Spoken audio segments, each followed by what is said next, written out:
Célèbre pour son amour des mots, Philippe Lefebvre a gravi les échelons avant d'arriver là où il est désormais. Il faut dire que l'arrivée de Lou a aussi bouleversé sa vie. Ne pouvant utiliser cet amour pour communiquer avec elle, il en a fait usage pour écrire un livre en son honneur. Pendant près de 13 longues années, Philippe Lefebvre a été l'hôte d'innombrables invités amenés à rencontrer des personnes appartenant à divers univers artistiques et culturels. C'est à travers l'émission des mots de minuit, autrefois diffusée par France 2, que l'animateur arborait les thèmes de la culture et de la musique. Alors que cet aspect de sa vie prenait fin, nul ne savait qu'il menait une autre bataille en tant que père d'un petit être singulier, comme il estime plus approprié de désigner les personnes avec un handicap. Il s'agit de nul autre que celui de Des mots de minuit, originellement nommé le Cercle de minuit à sa création en 1992 par Michel Field. En 13 ans, Philippe Lefebvre avait incité ses invités à s'exprimer sur le plateau de l'émission dont il était producteur et animateur.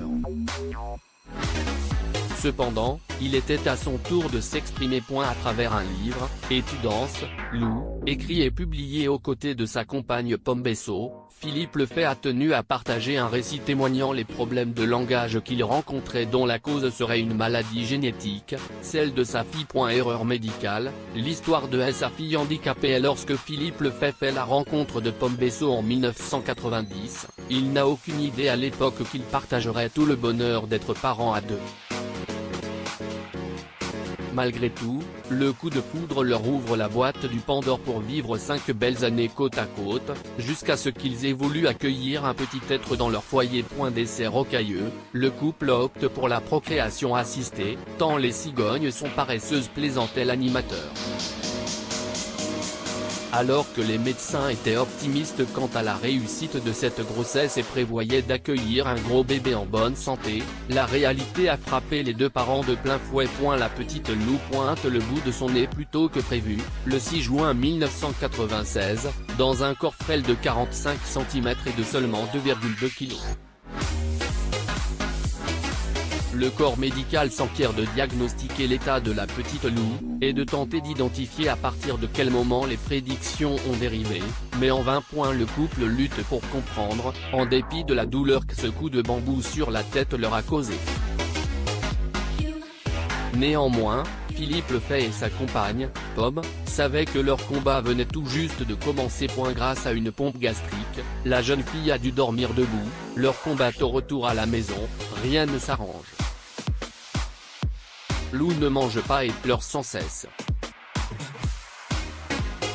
Au bord du désespoir, les deux parents se rendent à l'évidence, le va-et-vient à l'hôpital sera inévitable. Restant dans l'attente d'un diagnostic de la part du corps médical, Philippe et Pomme n'ont d'autre choix que de faire en sorte que Lou puisse vivre.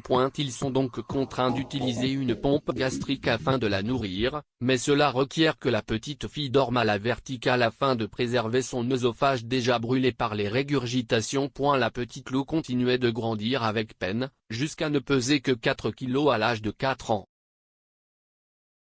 Pour Philippe et Pomme, rien n'était évident et l'émotion prenait toujours le dessus lorsqu'il s'agissait de leur fille. On vivait dans la peur de la voir mourir, avait confié le père de Lou. L'un des aspects les plus durs, toutefois, pour les deux parents dont la passion tournait autour des mots était de ne pouvoir en faire usage pour se connecter à leur fille. Ainsi, cela a été une étape émouvante d'avoir pu scolariser Lou à l'école Gulliver, où d'autres enfants spéciaux ont l'opportunité, eux aussi, de jouir d'une éducation formelle.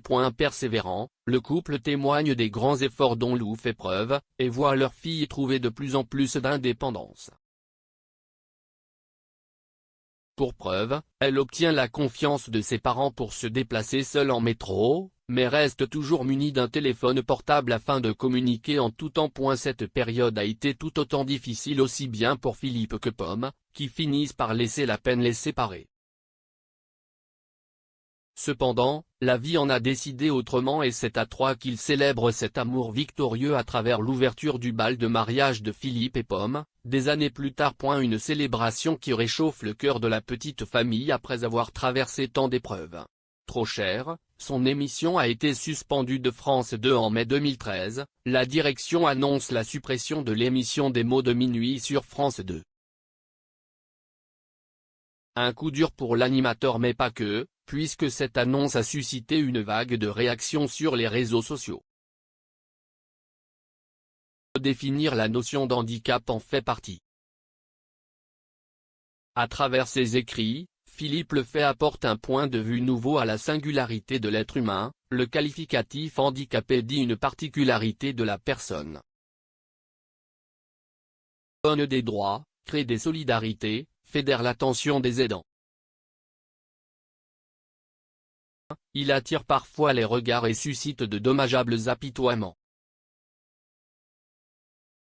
Fait instinctivement préférer une prétendue normalité. Il n'essentialisera jamais.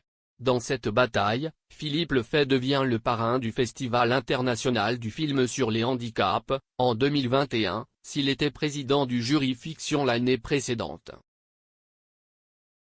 Une bataille qu'il continuera de mener au nom de sa fille,